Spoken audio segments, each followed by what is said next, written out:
Hello everyone, welcome to Odia channel. आज हम class 8 रो social science theme B chapter 4 को कवर करबा. The topic is the colonial era in India. Okay, हमें topic को जीवा पूर्वरु हमें एठी बुझिबा जे कॉलोनियल एरा माने कोन. एरा माने कहबो गोटे टाइम पीरियड, जो टाइम पीरियड अवधि भितरे गोटे कंट्री आउ गोटे कंट्री को रूल करि थाए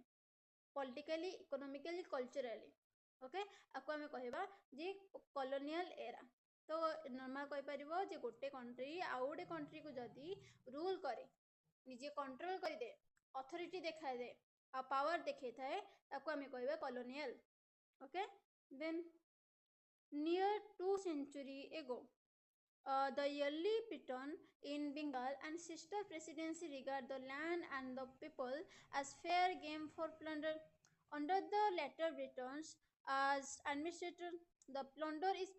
proceeding far more assiduously today than at any preceding period. Modern England has been made great by Indian wealth always taken by the might and skill of the stronger. এটা ସେ କହିଛନ୍ତି William ଡିଗବେ 1901 ରେ. Okay, ତ ଏଠି କ'ଣ କହୁଛି ଯେ near 2 centuries ago the early Britain in Bengal and sister presidency regard the land and the people as fair game for plunder. ସେ କହୁଛି ଯେ ଡିଗବି 1901 ରେ ଏଟାକୁ ଲେଖିଥିଲେ, କହିଥିଲେ. ତ ତାର 200 ପୂର୍ବ ବର୍ଷରୁ, ତ 200 years early ପୂର୍ବ ତମେ କହିପାରିବ, 200 years ପୂର୍ବରୁ କହିପାରିବ ଯେ ଇୟର୍ଲି ବ୍ରିଟନ ମାନେ ଯେତେବେଳେ ଆସିଥିଲେ ସେ Bengal and the sister presidency. ତ ବେଙ୍ଗାଲ ଜାଣିଥିବ, ବେଙ୍ଗାଲ ସିଷ୍ଟର ପ୍ରେସିଡେନ୍ସି କୁହାଯାଏ ବମ୍ବେ ଆଣ୍ଡ ମାଦ୍ରାସ. ଓକେ, ସେ କହୁଛି regard the land and the people as fair game. ତ କ'ଣ କହୁଛନ୍ତି ଆଣ୍ଡ ପ୍ଲଣ୍ଡର. ସେଇଠି କହୁଛନ୍ତି ଯେ ଏତେସିକି ଇୟର୍ଲି ବ୍ରିଟନ ମାନେ 200 years ପୂର୍ବରୁ ଆସିଥିଲେ. ସେଇ ଟାଇମରେ କ'ଣ ଥିଲା, ସେ ବେଙ୍ଗାଲ ଆଉ ସିଷ୍ଟର ପ୍ରେସିଡେନ୍ସି କହିପାରିବ ଯେ ମାଦ୍ରାସ ଆଉ ବମ୍ବେ. ତ ବେଙ୍ଗାଲ, ମାଦ୍ରାସ, ବମ୍ବେ ଯାହାକି ତାଙ୍କର ଆଡମିନିଷ୍ଟ୍ରେସନ ଥିଲା, ଯୋଉଠି ସେ କ'ଣ କରୁଥିଲେ ନା ତାଙ୍କର ଇୟର୍ଲି ବ୍ରିଟିଶ ମାନଙ୍କର ଆଡମିନିଷ୍ଟ୍ରେସନ ଏରିଆ ଥିଲା, ସେଗୁଡାକୁ ସେ ଦେଖୁଥିଲେ କୋଉଭାବେ regard the land and the people as fair game for plunder. So ସେଇଠାର ଲୋକମାନଙ୍କୁ ଆଉ ଲ୍ୟାଣ୍ଡକୁ ସେ ଗୋଟେ ଫେୟାର ଗେମ୍ ଭାବରେ ଦେଖୁଥିଲେ. ଫେୟାର ଗେମ୍ ମାନେ କହିବେ ଫ୍ରିଲି ସେ କ'ଣ କରିପାରିବେ, ପ୍ଲଣ୍ଡର କରିପାରିବେ ସେ ଲୋକମାନଙ୍କ ଠାରୁ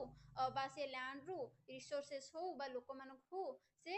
ଫ୍ରିଲି କ'ଣ କରିପାରିବେ ନା ନିଜ ଇଚ୍ଛାରେ ତାଙ୍କଠୁ ଆଣିପାରିବେ. ପ୍ଲଣ୍ଡର ମାନେ କୁହାଯାଏ ଯେ କହିପାରିବ କ'ଣ ଲୁଣ୍ଠନ କରିବା. ଓକେ, ଦେନ୍ କ'ଣ କହୁଛି under the later Britain as administrator. ତାପରେ ସେ ଇୟର୍ଲି ବ୍ରିଟନ ସେ କ'ଣ ହେଲା, ସେ ଇୟର୍ଲି ଆସିଲେ ସେ ଲୋକମାନଙ୍କୁ ସେ କ'ଣ କଲେ ଫ୍ରିଲି ସେ ଭାବିଲେ ଆମେ ତାଙ୍କଠୁ ପ୍ଲଣ୍ଡର କରିପାରିବା. କୋଉଠୁ କୋଉଠୁ, ବେଙ୍ଗାଲ ଆଉ ସିଷ୍ଟର ପ୍ରେସିଡେନ୍ସି. ଏଇ ଯୋଉ ବେଙ୍ଗାଲ ସିଷ୍ଟର ପ୍ରେସିଡେନ୍ସି, ଯୋଉ ବମ୍ବେ, ମାଦ୍ରାସ, ବେଙ୍ଗାଲ, ଏଇଟା ତାଙ୍କର ଫାଷ୍ଟ ଇଷ୍ଟ ଇଣ୍ଡିଆନ କମ୍ପାନୀ ବସେଇଥିଲେ, ଏଇ ଜାଗାରେ ବସେଇଥିଲେ. ଓକେ, ତାପରେ ଯେତେସିକି ତାପରେ ଇୟର୍ଲି ବ୍ରିଟନ ଲ୍ୟାଟର ବ୍ରିଟନ ଆସିଲେ ଆଡମିନିଷ୍ଟ୍ରେଟର ଭାବରେ ଆସିଲେ. ଆଡମିନିଷ୍ଟ୍ରେଟର ମାନେ ଅଫିସିଆଲ ଭାବରେ ଆସିଲେ, ମାନେ ରୁଲ କରିବେ ଯେମିତି. The plunder is proceeding far more assiduously today than at any preceding period. ତ ଏଠି କହୁଛନ୍ତି, ଏଠି ୱିଲିୟମ ଡିଗବି କହିଛନ୍ତି ଯେ ସେଇ ଟାଇମରେ ଯେ ପୂର୍ବରୁ ଯାହା ପ୍ଲଣ୍ଡର କରୁଥିଲେ, ଲୁଣ୍ଠନ କରୁଥିଲେ, କିନ୍ତୁ ଏବେ କ'ଣ ହେଇଛି ନା ପ୍ରୋସିଡିଂ ଫାର ମୋର ଆଉଟ୍ରାଗିୟସ୍. ମାନେ ବର୍ତ୍ତମାନ ସେ କ'ଣ ଯେ ଆହୁରି ଅଧିକ ମାତ୍ରାରେ ସେ କ'ଣ କଲେ, ଲୁଣ୍ଠନ କରିବାକୁ ଲାଗିଥିଲେ. ତ କହୁଥିଲେ ପୂର୍ବରୁ ଯାହା ଲୁଣ୍ଠନ କରିଥିଲେ ଯେତେସିକି ସେ ଆଡମିନିଷ୍ଟ୍ରେଟର ଭାବରେ ଆସିଲେ, ରୁଲର ଭାବରେ ଆସିଲେ, ତାପରେ ଅଧିକ ମାତ୍ରାରେ କ'ଣ କଲେ, ଲୁଣ୍ଠନ କରିବାକୁ ଲାଗିଲେ. Then modern England has been made great by Indian wealth. ତ କହୁଛି ବର୍ତ୍ତମାନ ଯୋଉ ମଡର୍ନ ଇଂଲଣ୍ଡ ତିଆରି ହେଇଛି, ଯୋଉ ମଡର୍ନ ଇଂଲଣ୍ଡ ତିଆରି ହେଇଛି, ସେ ଇଣ୍ଡିଆର ୱେଲ୍ଥ ନେଇକି ହିଁ ତିଆରି ହେଇଛି. କାହିଁକିନା ସେ କ'ଣ କଲେ, ସେ ଆଡମିନିଷ୍ଟ୍ରେଟର ଭାବରେ କାମ କରୁଥିଲେ, ରୁଲ କଲେ, ତ ଇଣ୍ଡିଆର ସବୁ ୱେଲ୍ଥ ନେଇକି ଗଲେ. ସେଇ ୱେଲ୍ଥକୁ ନେଇକି ହିଁ ଇଂଲଣ୍ଡ, ମଡର୍ନ ଇଂଲଣ୍ଡ କ'ଣ ହେଇଛି, ବହୁତ ଧନୀଶାଳୀ ହେଇଯାଇଛି. ତ wealth always taken Bai the might and skill of stronger. ଆଉ ସେ କହିଛନ୍ତି ଯେ ଯୋଉମାନେ ସ୍କିଲଫୁଲ ହେଇଥିବେ, ଷ୍ଟ୍ରଙ୍ଗ ହେଇଥିବେ, ସେମାନେ ହିଁ କ'ଣ କରିବେ, ୱିକ୍ ମାନଙ୍କ ଠାରୁ ୱେଲ୍ଥ ନେଇଯିବେ. ଓକେ, ଦେନ୍ ଆମେ ଦେଖିବା ବିଗ୍ କ୍ୱେଶ୍ଚିନ୍. ଆକୁ ଆମେ ଏଇ ଚାପ୍ଟରରେ ଡିସ୍କସ୍ କରିବାର ଅଛି, ମାନେ ପଢ଼ିବାର ଅଛି. ଫାର୍ଷ୍ଟ କହୁଛି what is colonialism, what drew European power to India, what Indian economy and geopolitical standing before and during the colonial period, how did the British colonial domination of India impact the country. आपको हमें बुझिबा ए सब topic गुडाक. आम ये topic रे ही देखिबार अछि ए chapter रे आमे देखिबा तो ये गोटे पेंटिंग देछि जहाँ को आमे मध्ये चैप्टर रे ही डिस्कस करिवार अछि ओके देन स्किप इट तो गोटे टाइम पीरियड अछि आमे एठू देखिबा से कहछि जे 1498 रे भास्कर गामा अराइवल एट कलिकोड कति खजिकोड बोली कहा जाय सिटी फास्ट करिके से कोन करथिले जे आसिके पहुंचीथिले देन 1560 रे establishment of inquisition at Goa से गोवा ठी गोटे कोन करथिले इंक्विजिशन तयारी करथिले इंक्विजिशन माने कहा जाय जे कहि परिबो जे जोठी गोटे रिलीजियस कोड कहा जाय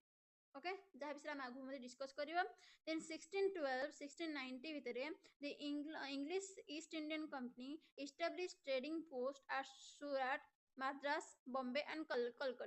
देन से कहउसंती जे 1612 1690 रे ईस्ट इंडियन कंपनी ए सूरत मद्रास बॉम्बे और कलकत्ता रे एस्टैब्लिश करथिले प्रतिष्ठा करथिले ओके then next देखिबा is in the previous chapter we saw the Marathas considerably weakened the Mughal Empire before they themselves succumbed to the British force early in 19th century and yet military campaign were only one factor in India become the jewel in the crown of the British Empire ended the empire largest colony तो करूछन previous chapter रे पढिथिले जे मराठा कोन करथिले जे Maratha weekend Mughal empire तो से कौन Mughal empire को weekend कर देथिले तांको दुर्बल कर देते हरै देथिले लास्ट को से कौन हेथिले औरंगजेब को मतलब डेथ हे जायतिला कि नै सीधे कहउछन मुगल एम्पायर को हेथिला वीकेंड हे जायतिला मराठा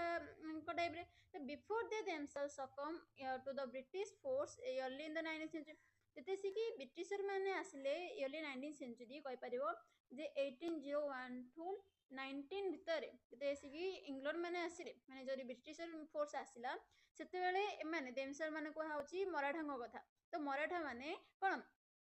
तांको अधीन रे आसी सकम माने कहि परिबा जे ब्रिटिश को अधीन रे आसी जाय तो एडी कहउसंती जे हम पूर्व चैप्टर रे पढिथिले जे मुगल एम्पायर मराठा थारू डिफीट हे जायतिले तांको पावर कमी जायतिला किंतु 19th सेंचुरी अर्ली टाइम रे जे ब्रिटिशर फोर्स माने आसिले से माने कोन कले जे मराठा को निज अधीन रे नै गले तो मराठा माने कोड रहतिले डेक्कन अंचल रे मन रखितबो and yet military campaign were only one factor in India become the jewel in the crown of the British Empire ended the empire largest colony तो ये कहउसंती ये तथापि मिलिटरी कैंपेन कोन कजी बैटल करबा फाइट करबा वार करबा ओके तो military campaign were only one factor in India become the jewel in the crown तो कहउची इंडिया को सेठी कहछनी ज्वेल इन द क्राउन तांको पई माने ब्रिटिश एम्पायर पई इंडिया गोटे कोन होते गोटे ज्वेल इन द क्राउन होते तो जो हम कहबा जो क्राउन रे जो मुक्ता लागि थाए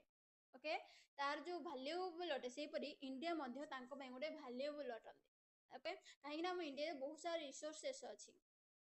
बुझलो तो सेते पई कहउची जे खाली मिलिटरी कैंपेन गोटे फैक्टर नथिला जहा कि इंडिया कहि परला जे ज्वेल इन द क्राउन तो इंडिया तांको पई ज्वेल ऑफ क्राउन एही पई हला काहे ना जो इंडिया पाखे बहुत सारा रिसोर्सेस अछि कि नै ता सहित ट्रेडिंग मध्य करा जाउची ता वेल्थ बहुत सारा अछि एडमिनिस्ट्रेशन मध्य स्ट्रांग थाए सेही कारण रो कोन हला ना ब्रिटिश एम्पायर पई इंडिया गोटे ज्वेल इन क्राउन परी हे गला बहुत ही कोन गोटे मूल्यवान हे गला तो से कहउची इंडियन एम्पायर लार्जेस्ट कॉलोनी तो सेथे पई से एठी कहउची जे इंडिया टा गोटे एम्पायर पई लार्जेस्ट कॉलोनी हे गला तो लार्जेस्ट कॉलोनी हम कहि परिया से जेतिको कंट्री गुडा को निज अधिकार रे नै छंती से कंट्री मानक भितरु इंडिया गोटे बहुत ही बड़ भाबरे बा इंपोर्टेंट एडमिनिस्ट्रेटर जागा ओटे जोटा को से कंट्रोल करले ओके सेति पई से कहउसंती जे सेटा गोटे कोन ला जे एम्पायर गोटे लार्जेस्ट कॉलोनी भाबरे तयारी हला कोठी इंडिया रे then the age of colonising हम देखिबा before we get there we must step back a little in time and consider the phenomena of colonizing तो कहउची हमें ए एज ऑफ कॉलोनाइजिंग विषय पूर्व पढ़िया पूर्व ता विषय हमें किछि पछकु टाइम जिबा and consider the phenomena of colonising ए जो कॉलोनाइजिंग होची से घटना को कारण से घटना घटिची ओके ता विषय में देखिए it usual definition is practiced where one country take control of another region establishing a state settlement there and imposing its political economic and cultural system तो कहउछंती जे हमें आर डेफिनेशन जदी कहबा colonialism रो डेफिनेशन कहबा is the practice एटा गोटे एमिति गोटे practice होते where one country take control of another region गोटे कंट्री आउ गोटे कंट्री रो किसी रीजन को नहीं जिबा किबा से कंट्री को नहीं जिबा इस्टाब्लिशिंग सेटलमेंट से जगह कौन सेटलमेंट रहिबा माने सेठी तांकर वाणिज्य कारोबार आरंभ करी सेठी सेटलमेंट हे जिबा पूरा तांको प्रतिष्ठा कहि परिया कोन बिजनेस स्टार्ट कर देबा सेठी इंडस्ट्री तैयारी कर देबा एंड इंपोजिंग इज पॉलिटिकल आ निज कंट्री रो जहाँ पॉलिटिकल सिस्टम थिबो से आ गोटे से जो कंट्री को निज कंट्रोल नहीं सेठी मध्ये पॉलिटिकल इंपोज कर देबे इंपोज माने लागू कर देबे ता political rule regulation and economic मध्ये ता अंडर को नहीं जो जहाँ रिसोर्सेस से कंट्री रो बाहला निज अंडर को नहीं जिवे कल्चरल सिस्टम मध्ये तांकर जहाँ प्रथा थिबो तांकर जहाँ सिस्टम थिबो बा ट्रेडिशन थिबो से सब मध्ये से कंट्री रे कोन करबे बाध्यवशत फोर्सफुली तांको माने को मनेबे ओके चिंता को कल्चरल सिस्टम देन कहूँ this is not a recent occurrence से कहूँ जो कॉलोनाइजिम टा जितेबले ब्रिटिशर आसिले किंबा तुम जो यूरोपियन पावर आसछंती सेई टाइम रे ओनली सेई घटना सेई टाइम रो जिंस नुह सेटा रिसेंट घटना नथिला तांको पई से कहउछंती this is not a recent occurrence an occurrence हमने घटना नथिला colonizing can be traced to the time of the great empire in the first millennium BCE in the first millennium CE the spread of Christianity and Islam also involved the colonization of the territories convert to the new faith तो कहउछंती ये जो कॉलोनाइजिम टा जेतेबेले European power आसथिले किंबा britisher आसथिले सेई time रो घटना नथिला सेटा बहुत ही पुराना टाइम थिला से कहउची तांको ट्रेस मध्ये मिलिची हमहु किछि चिन्ह मध्ये मिलिची जेमते कहि परिबा जो great empire in the first millennium BC तम कहि परिबो जे 1000 टू 1 बीसी ओके सेमते कहि पारे फर्स्ट मिलेनियम सीई कोन कहि परिबो जे 1 CE ठु आरंभ करिकी 1000 CE millennium भितरे the spread Christianity and Islam also involve the colonization of the territories convert to the new faith तो कहउछंती जे एई टाइम रे मध्ये कोन हितला क्रिश्चियनिटी और इस्लाम धर्म मध्ये आम देश मन करे बा colonization कंट्री गुडा करे कोन करथले कन्वर्ट करिया जंता न्यू फेथ को एस्टैब्लिश करिया चाहतले जो colonization जगह गुडा करे colonization एरिया गुडा करे ओके तो यहाँ कहूँ जे ये जो कॉलोनाइजिम टा से जिते सिकी यूरोपियन पावर आसे से माने नूतन घटना नथिला रिसेंट घटना नथिला से सब तमर बहुत पुरातन टाइम रो मध्ये चली आसीथिला ओके देन ए टाइम पीरियड को हमें देखि दबा देखि दियो से कहूँ जे 1674 the French in East India Company set up a trading post of Pondicherry तो कहउछंदी 1674 रे फ्रेंच रे देश आसले फ्रेंच ईस्ट इंडियन कंपनी से सेटअप करथिले पुडुचेरी ठारे फास्ट करिकी ओके सेठी ता पूर्वरु सुराट रे मध्ये से करथिले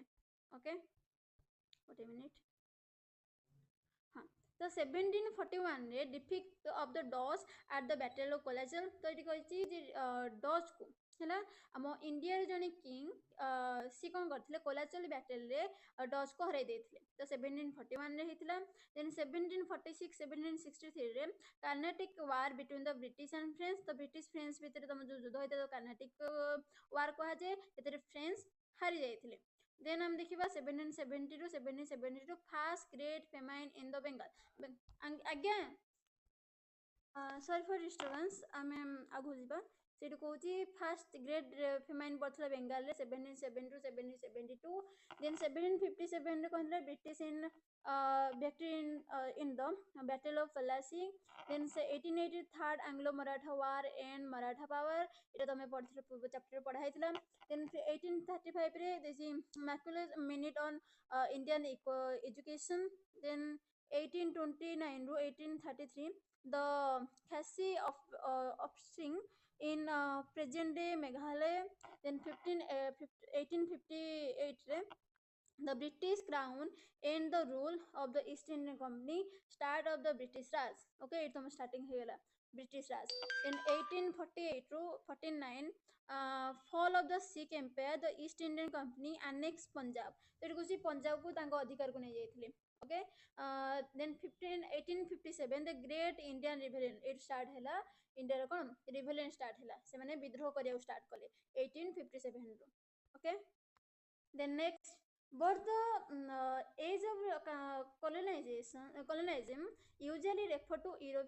Europe expansion from the 5th century onward, which within a few centuries extend to large part of the world. तो ये कहते जे एज ऑफ कॉलोनाइजिंग तुमको रेफर्स करा जे यूरोप एक्सपांशन. तो ये मन रखियो ये जो देछि यूरोप एक्सपांशन बुझिबनी जे यूरोप रो सब यूरोप गोटे गोटे कंट्री कॉन्टिनेंट अटे. तो पूरा यूरोप कॉन्टिनेंट रो कंट्री गुड़ाक से कौन भाग नहीं नथिले से कहूँ जे यूरोप रो एक्सपांशन मान कहूँ यूरोप रो किछि कंट्री गुड़ाक पावरफुल हो जाइथिले. ओके, तो से कहुई but the age of colonialism usually तो age of colonialism से refers करछि यूरोप एक्सपांशन. यूरोप जो एक्सपांड हेतिला तार जो किछि कंट्री गुड़ाक से माने कोन करथिले अन्य सब कंट्री गुड़ाक बा तांको अधिकार को नै जाइथिले. तो सेति को जति से एक्सपांशन हेतिला from the 15th century onward 15th century आगो. ओके, से कोन करथिले अन्य सब कंट्री गुड़ाक निज अंडर को नै जाइथिले. तो से कहछि 15th century onwards Europe expansion को से एरा टाइम को कहुए age of colonialism. Okay, then goes which within a few countries extend to large part of world. तो कहछि जे यूरोप से एक्सपांशन हेछि तार किछि कंट्री हैला से कोन हेछि ना जे बहु वर्ल्ड रो बहुत बड़ पार्ट को लार्ज पार्ट को निज अधिकार को नै जाइथिले. तो आज you will discover higher grade चाहे तुम आगु को पढ़िबो देखि यूरोपियन पावर कहले in particular Spain Portugal Britain France then Netherland establish colonies across Asia, Africa, Asia, and America, Australia, and many Pacific island. तो कहउछंती जे ए जो एरा मन रखियो यूरोपियन पावर कहले स्पेन पोर्तुगाल ब्रिटेन फ्रांस और नेदरलैंड को ही बुझा जाए. यूरोप रो पूरा कंट्री को बुझा जाए नहीं. ओके, सॉरी कॉन्टिनेंट को यूरोप गोटे कॉन्टिनेंट अटंती एमाने तार गोटे गोटे कंट्री अटंती. तो एमाने मिसी ए जो स्पेन पोर्तुगाल ब्रिटेन आउ फ्रांस नेदरलैंड एमान को पावर बढ़ी जाइतिला काना ट्रेडिंग इकोनॉमी ए सब रिसोर्सेस अधिक मात्रा थिला. तांगर जो कोन जे आर्मी फोर्स स्ट्रांग थिला से कारण रु सेतिमे एमान को यूरोपियन पावर बोली कहा जाउची. मन रखे यूरोप आउ यूरोपियन पावर सेम नुह. यूरोप होची कॉन्टिनेंट एमान होसदी सेही कॉन्टिनेंट रो गोटे गोटे कंट्री अटंदी जो माने मिसिकी यूरोपियन पावर बोली सेमान को कहा जाए. से माने कोन करथिले ना जे अन्य सब कंट्री गुडा को निज अधीन रे नै जाइथिले. ओके, सेतमे कॉलोनीज लिखाइ कॉलोनीज माने से माने कोन करथिले जे सेने वार रे से कंट्री गुडा को हरै की किंबा तुम कहि परिबो से जागो ट्रेडिंग सिस्टम ट्रेडिंग भाबरे जाई की ट्रेड करिया को जाई की से जागा गुडा को निज अधिकार को नै जाइथिले. ओके, तो से कही से को जगह को अधिकार करथिले अफ्रीका एशिया अमेरिका ऑस्ट्रेलिया और बहुत सारे Pacific island. Then after conquering large part of those region of the world तो कौन कहले जे वर्ल्ड रो बहुत पार्ट कौन करथिले कनक्यूर करथिले माने जीति जाइथिले. then often the conquest were achieved through military campaign that involved the massacre or enslavement of native population. तो कहउछंदी जते भी कनक्वेस्ट हेते माने गोटे कंट्री को जे जीति थांदी आउ से जको अचीव किपरि कोन मिलिटरी कैंपेन द्वारा. मिलिटरी कैंपेन माने कोन कहा जे युद्ध करबा. ओके, वार करबा फाइट करबा. तो दैट इन्वॉल्व द मास्कर माने कहा जे तो मास्कर को कहबा जेमति कि हत्या करबा जेमति बहुत सारा लोक को मार देबा वार रे ताकू जी मास्कर कहा जे और एन्स्लेवमेंट को दास करबा जेमति एन्स्लेवमेंट टर्निंग समवन इनटू स्लेव माने तांको बिना पैसा रे ताको खटणी करबा. ओके, तो एन्स्लेवमेंट ऑफ नेटिव पॉपुलेशन नेटिव से जगह से कौन जो कंट्री को से हरई संती जो कंट्री से माने रूल करिया लागिले सेही जगार लोक मानन को कोन कले नेटिव माने से देश सेही जगार लोक मानन को से एन्स्लेवमेंट कर दिले ताको दास कर दिले. ओके,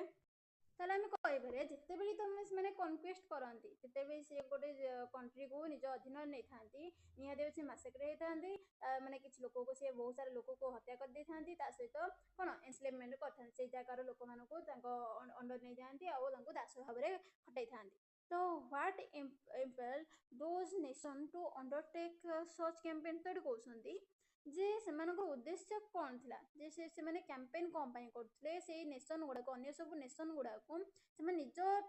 ଅଣ୍ଡରରେ କ'ଣ ପାଇଁ ନେଉଥିଲେ।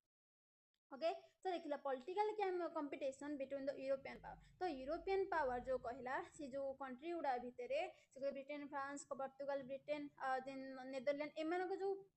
यूरोपियन पावर थे सी निज निज भितर पॉलिटिकल कंपटीशन चलई ओके जहाँ द्वारा से कही create a race of territorial expansion से मैंने कौन कले निज निज भितर निज टेरिटोरी को एक्सपेंशन करिया लागला एंड ग्लोबल इन्फ्लुएंस आउ बहुत सारा ग्लोबल इन्फ्लुएंस कला प्रभावशाली रखिले अथॉरिटी पावर बढ़ेले। तो territorial expansion had obvious economic advantage जेते सी गोटे जगह को से अधिकार करूछन से जगह अधिकार कला पर रूल कला पर से जगह जहाँ सब जिनस रिसोर्स हो जहाँ सब बाहरची ट्रेडिंग पोर्ट हो ट्रेडिंग हो सब जगह जिनस कौन हैला तांको अंडर को आसी माने इकोनॉमिक एडवांस हे गेला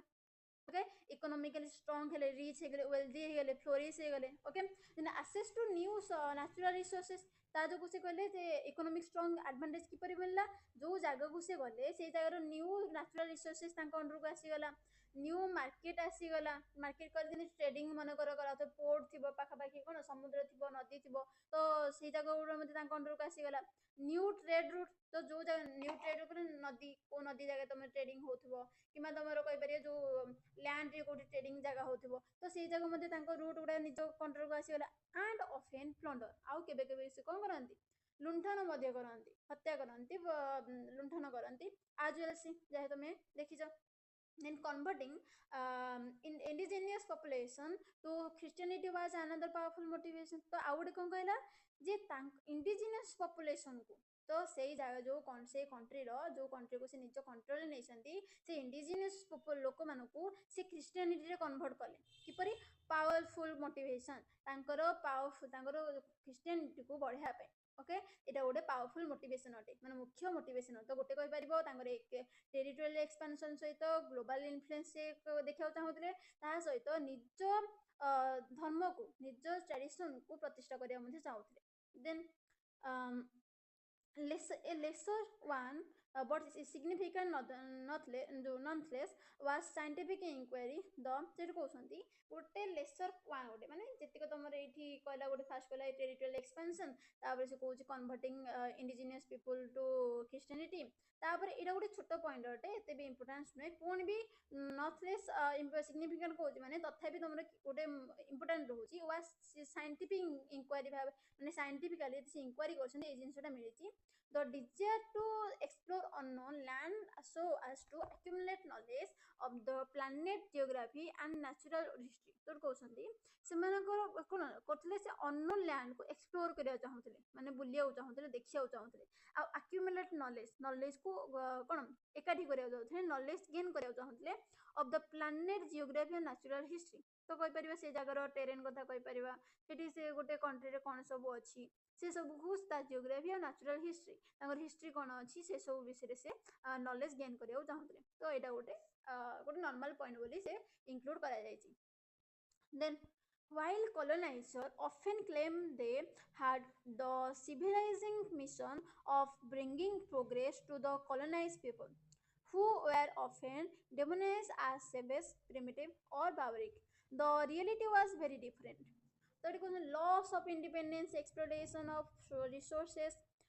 by the colonizer the destruction of traditional way of life and imposition of foreign cultural value okay हम एठी बुझिबा से कोन कहउछंती सेठी कहले जे व्हाइल कॉलोनाइजर तो कॉलोनाइजर माने हम कोन बुझिले जे जो कंट्री आउ गोटे कंट्री को कोन गले अधिकार कर देले हम फॉर एग्जांपल कहि परिया जे हम ऊपर ए जो इंग्रेज माने शासन करथले तो इंग्रेज मानकु धर होचंदी से माने होची कॉलोनाइजर माने से माने क्लेम करंती तो क्लेम माने से कहि थांती तांको यदि कुछ क्वेश्चन पचरा जे तुम कोन पय सब करूचो सेठी क्लेम दियंती जे सिविलाइजिंग मिशन से गोटे सिविलाइजिंग मिशन करथले माने सभ्यता सिखाया पे तो कोन ता सिविलाइजिंग मिशन कोन टू ब्रिंग प्रोग्रेस प्रोग्रेस आनिया पे डेवलपमेंट करिया पे काहाकू टू कॉलोनाइज पीपल तो कॉलोनाइज पीपल को माने आमे माने आप कहि परिबो जे आमे जेतु इंडियन माने फॉरेनर माने कि आस्थिले इंग्लैंड लोक आस्थिले तो से माने कॉलोनाइजर आमे माने होजुने कॉलोनाइज पीपल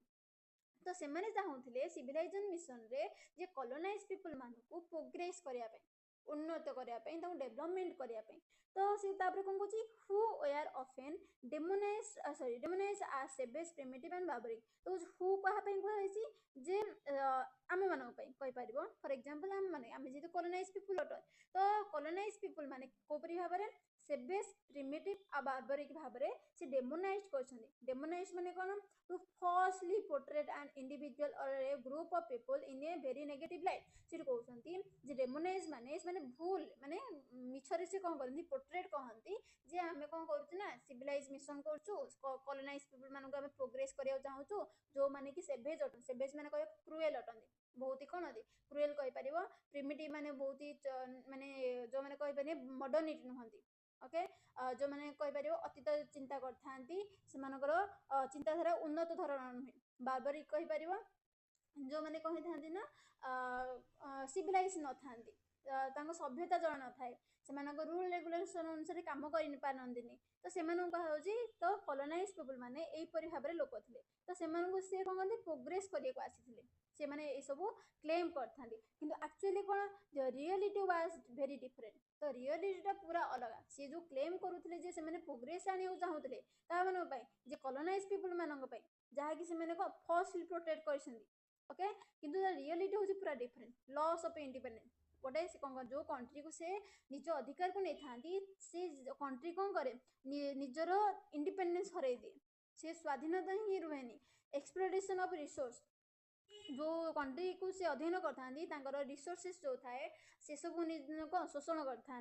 बाय कॉलोनाइजर तो कॉलोनाइजर मान द्वारा देन कौन destruction of traditional way of life तो कौन से कंट्री जहाँ भी ट्रेडिशनल थी जार प्रथा थी जो से जो फेथ थी से सब कौन डिस्ट्रॉय कर दिखती then and imposing of foreign cultural value तांकर जो कॉलोनाइज मानकर जहाँ कल्चर थी ओके से जिनस को इम्पोज करती माने लागू करी आउ गोटे कंट्री रे से लोक मानक मानने को बाध्य करता तो it is true that colonial age brought the world together तो इनको ये सत्य कथा जे कॉलोनाइज एज जोगु वर्ल्ड कहीं एकाठी हेछि ओके तो saw a rapid growth of economy and technology तो कहूँ जेते से एकाठी हेछि बहुत मात्रा इकोनॉमी और टेक्नोलॉजी ग्रोथ हेछि but the benefit were mostly for colonise किंतु जहाँ भी बेनिफिट हेछि कहा मन पे कॉलोनाइजर मानक द्वारा जो माने शासन करुले जो मैंने रूल करते गोटे कंट्री को जाकि धन संपत्ति नहीं रिसोर्सेस नहीं ही डेवलपमेंट होता many historical study have document immense hardship that the colonized people had to endure से कुछ बहुत सारा हमर हिस्ट्रिकल स्टडी करा जायछि आ डॉक्यूमेंट मते रेकॉर्ड अछि जोथरे जणा पड़छि इमेंस बहुत मात्रा रे कहंदी कॉलोनाइज पीपल माने सही संदी हार्डशिप सही संदी बहुत ही कोन इमेंस भाबरे बहुत मात्रा रे हार्डशिप सही संदी कहा जोगु एई कॉलोनाइज लोक मानक जोगु ओके ए पिक्चर देज देखो ठीक है figure 4.3 a cartoon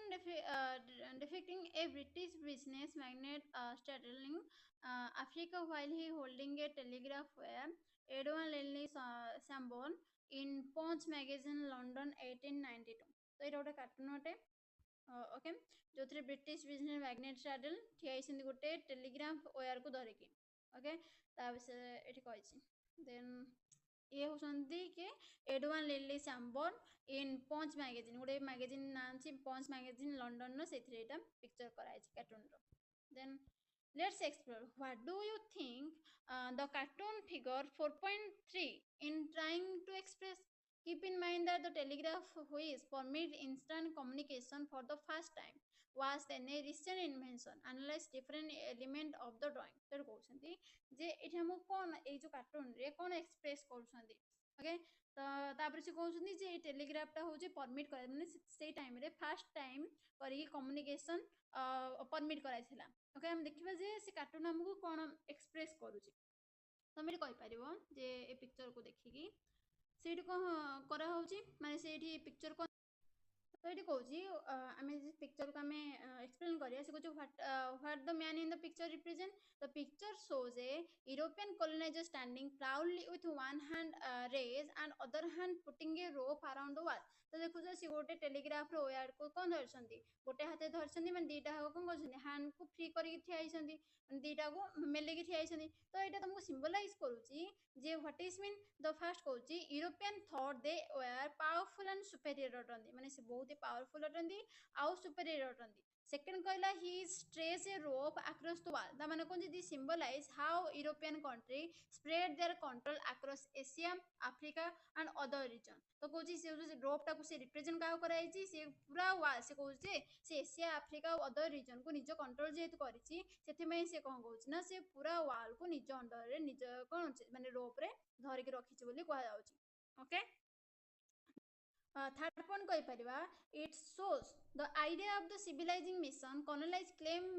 they were bringing जे से माने क्वेश्चन जो आइडिया से कहथिले सिविलाइजिंग मिशन आ जो कॉलोनाइज क्लेम करथिले जो प्रोग्रेस करबा सिविलाइजेशन देखेबा इंप्रूवमेंट करबा आउ टू प्लेस द कॉन्क्योर से कुछ but this was false justification ए सबु किसी भूल थिला से माने कोन चाहुथिले जे से कंट्री गुडा को निज अधीन रे रखिबा ताको रिसोर्सेस को एक्सप्लोटेशन करिया को निज कल्चर ट्रेडिशन को इम्पोजिंग करिया पे ओके फोर्थ कौन कहला दि सजेशन डोमिनेशन तो डोमिनेशन कहला अथॉरिटी पावर देखेबा the man trying to world represent how colonize colonial country tried to bind control and rule other population तो कहउछंती जे ए लोकटी कहयो रिप्रेजेंट करूची जे कॉलोनियल कंट्री गुडाक से माने किपरि अन्य सब कंट्री को धरि रखिची कंट्रोल करूची आ ता ऊपर रूल करूची ओके देन आम नेक्स्ट पार्ट को जीवा in the many of the colonized region resistance build up against the colonizer तो ये कहूची जे colonized region गुडाक को कौन कहले जो sorry wait a minute like in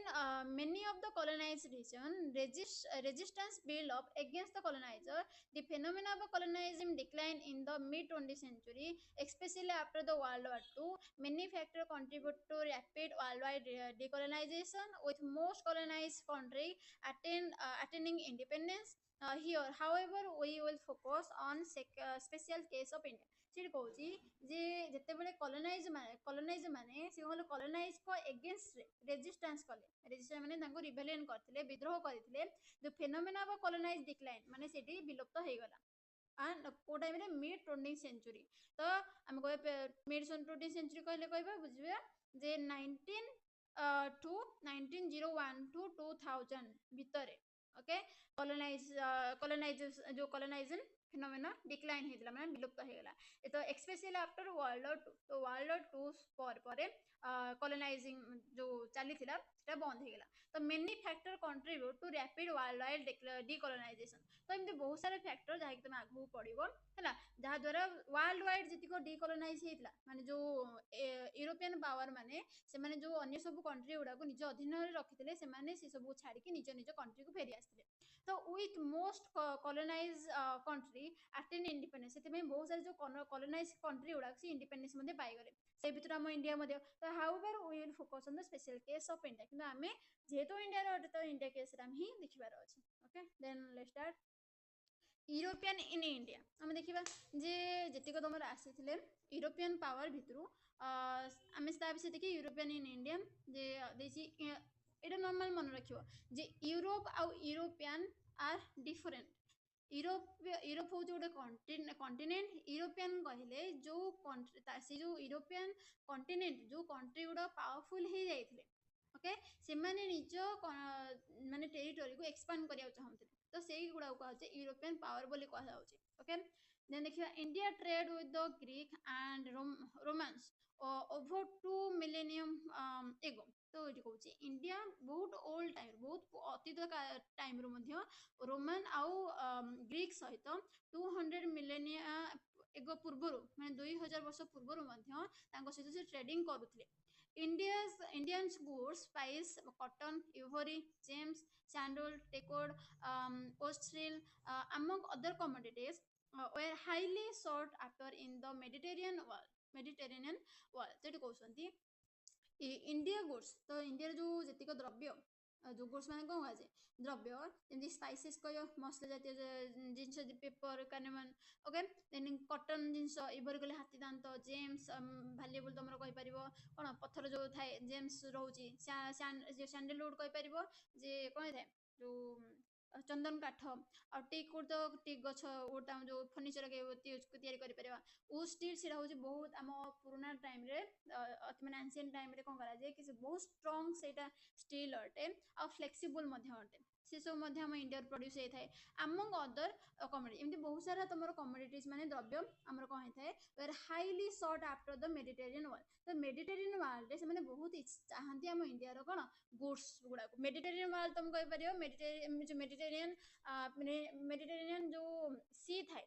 ସେ ସି ଆଖପାଖରେ ଯେତିକ କଣ୍ଟ୍ରି ଥାଏ ସେମାନଙ୍କୁ କୁହାଯାଇଛି ମେଡିଟେରିଆନ୍ ମିନିୟନ୍ ୱାର୍ଲ୍ଡ ତ ସେଇ ଜାଗାକୁ ମେଡିଟେରିଆନ୍ ୱାର୍ଲ୍ଡ ଯୋଉଠି ଅଛି ବା ଯୋଉ ସି ଅଛି ତା ଆଖପାଖରେ ଯୋଉ କଣ୍ଟ୍ରି ଗୁଡାକ ସେଇ ପାଖକୁ ଆମ ଇଣ୍ଡିଆରୁ କ'ଣ ଦ୍ରବ୍ୟ ଯାଇଥାଏ ଓକେ ତମେ ମ୍ୟାପ୍ ମଧ୍ୟ ଦେଖିପାରିବ ଆଇ ଥିଙ୍କ ମୋ ପାଖରେ ଏବେ ମ୍ୟାପ୍ ନାହିଁ ତ ଆଉ ଗୋଟେ କଥା ମନେ ରଖି ଯେତେ ଆସିକି ତମ ହିଷ୍ଟ୍ରି ଜୋଗ୍ରାଫି ପଢା ହଉଛି ନା ତ ମ୍ୟାପ୍ ପାଖରେ ରଖିକି ହିଁ ଷ୍ଟଡି କରୁଥିବ ଓକେ ଦେନ୍ ମୁଁ ଆର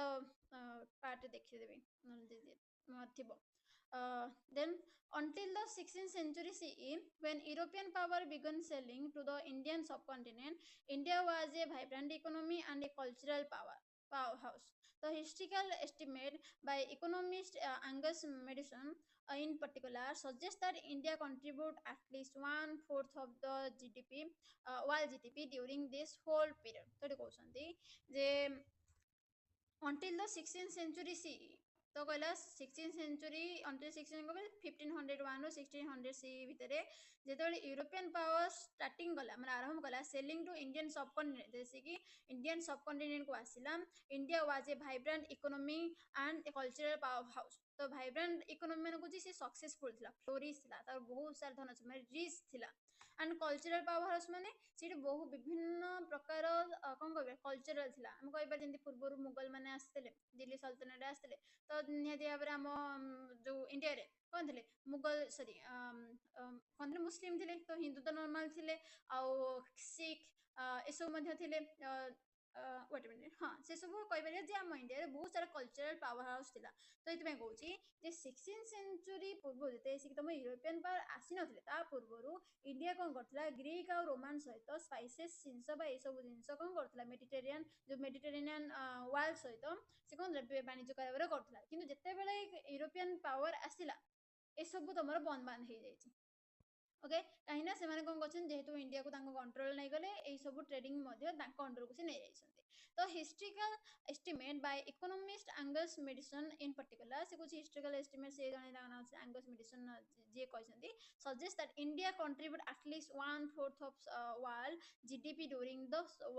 होल पीरियड तो सेई टाइम रे वर्ल्ड रो जीडीपी केते थिला 1/4 थिला माने 4 भाग रु पूरा गोटे भाग हम इंडिया रु ही प्रोड्यूस होथला तो जीडीपी माने कोन होची abbreviation of gross domestic product आर फुल फॉर्म मन रखिबो जीडीपी माने gross domestic product a measure of value of goods and service a country